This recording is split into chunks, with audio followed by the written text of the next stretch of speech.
Né le 1er avril 1940 à Nairobi, au Kenya, Wangari Maathai fait ses études aux États-Unis au Mount St. Scholastic College où elle obtient une licence en biologie en 1964. Après avoir réussi sa maîtrise 2 ans plus tard à l'université de Bithroom, elle obtient en 1991 son doctorat à l'université de Nairobi, devenant ainsi la première femme africaine docteur. Elle commence aussitôt à enseigner au sein du département d'anatomie vétérinaire dont elle prend la direction en 1997. Alors qu'elle travaille avec le Conseil national des femmes du Kenya, Wangari Maathai en vient à penser que les femmes vivant au milieu rural pourraient améliorer la qualité de leur environnement en plantant des arbres. Afin de mettre en œuvre dès 1997 une association, Great Bell Movement. Dès 1986, les principaux représentants de l'association mettent sur pied un réseau panafricain visant à sensibiliser les dirigeants du monde entier aux questions de protection de la nature et de l'amélioration des conditions de vie.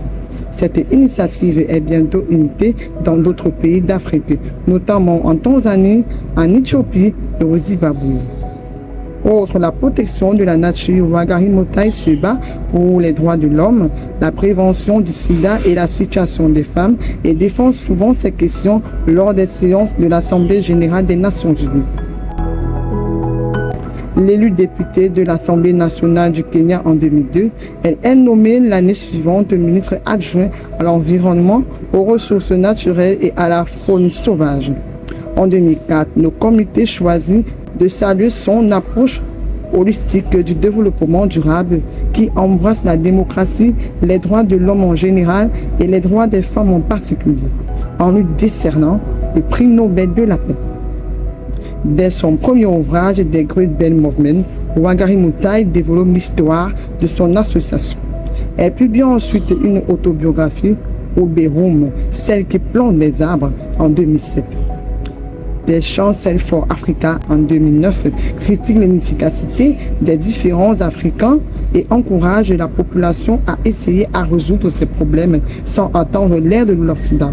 Wangari Maathai rédige par ailleurs de nombreuses chroniques dans des journaux internationaux tels que the Los Angeles Times et The Great Chains. They know that they are digging their own graves.